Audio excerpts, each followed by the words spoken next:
Let's be real. Akitas don't exactly have the best reputation. People say they are aggressive, untrainable, stubborn, aloof.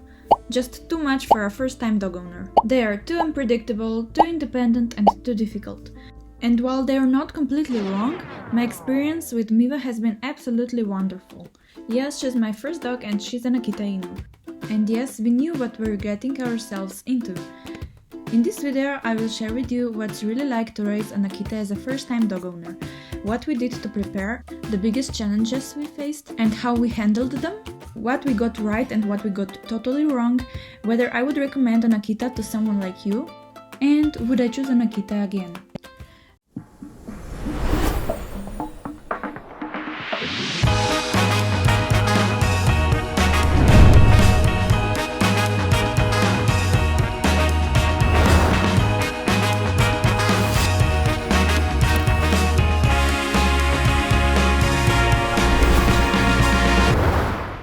Join me on a hike with Miwa and I will tell you the real story of what it's like to raise an Akita as a first-time dog owner. Now just a quick heads up before we dive in. This is my personal experience with the Akita Inu.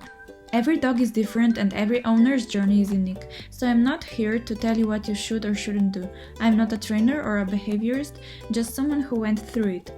I'm just sharing with you what worked for us and what didn't, and what it really felt like to raise an Akita as a first-time dog owner. Take from it what helps and always do your own research too. How we prepared. We knew we wanted an Akita. No other breed felt right, but everyone kept saying they are not for first-time owners, that they are too stubborn, too independent and just too much dog.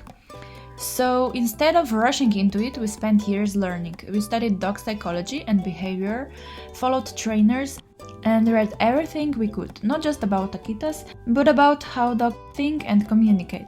We wanted to be ready. Therefore, when Miwa finally came into our life, despite her adorable puppy face and fluffy fox-like charm, we started training her from day one. Not in a strict, harsh way, but through structure, clear boundaries and a ton of consistency.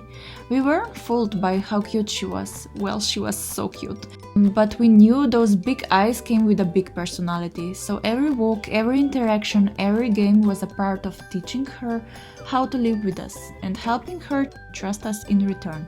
Because even though we were first-time dog owners, we didn't expect her to just know what to do.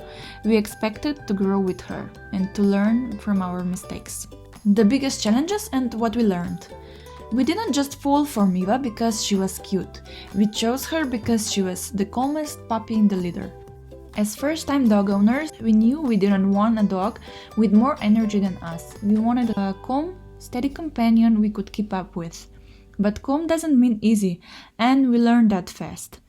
We chose a female because they tend to be more willing to follow a lead. But even as a tiny pup, Miwa was fiercely independent, stubborn, and super territorial. She was also scared of really random things like heights and water. The kind of stuff you just don't expect from a dog that looks like a little wolf. Still, we were committed to socializing her. But that turned out to be way harder than we thought. A lot of dog owners didn't want to let their dogs near an Akita. And just when we thought we were making progress, she got attacked by a big neighborhood dog. And after that it was over. She stopped trusting strange dogs, so she only plays with a few male dogs she knows and likes. And we were learned to be totally okay with that. We don't force it, we let her choose her social circle, and honestly it works. Another major challenge is teaching her to come when cold. Living in the countryside meant her nose was always full of interesting smells. Rabbits, deer, mice, who knows what else.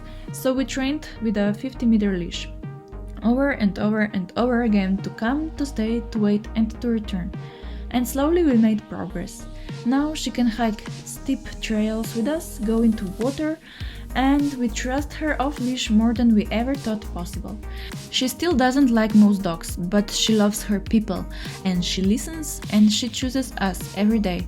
Therefore, we learned that some battles aren't worth fighting. and some fears you can help your dog overcome them with time and trust. What we got wrong and what would we do differently?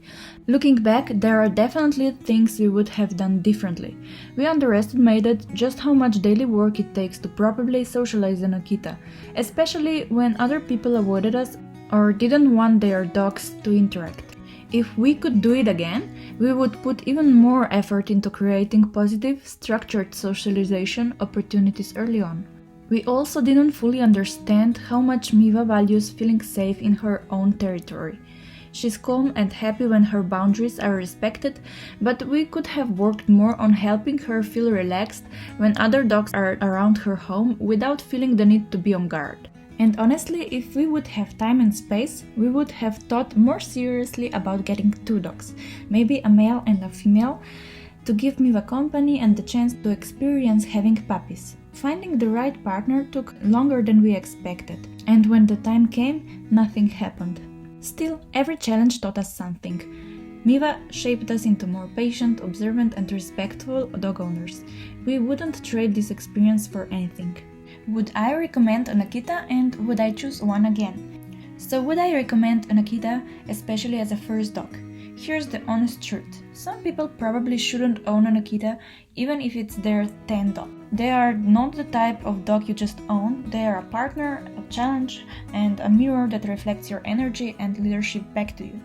But if you're the kind of person who enjoys calm, quiet companionship over constant attention, if you don't need your dog to be a social butterfly, but you want a strong, loyal bond built on mutual respect, if you're patient, clear in your boundaries, willing to study dog behavior, and honestly enjoy walking with a stubborn, independent personality, and especially if you like outdoor adventures, structured routines, and don't mind a dog who sometimes just says, "No, not today," then an Akita might be actually a great fit for you.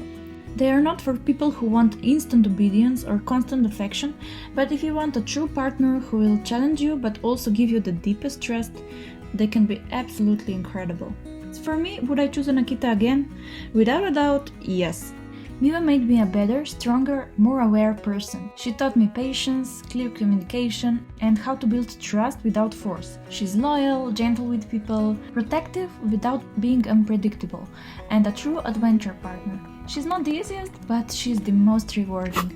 So yeah, that's been our experience with Miwa, the good, the bad, and everything in between. But honestly, I wouldn't have it any other way. Akitas are not for everyone, but for us it was the best decision we ever made. I would love to hear from you. Are you thinking about getting an Akita? Or do you already have one? What's your experience been like? Let's talk in the comments. And if this helped you, maybe hit the like button so more people can see it.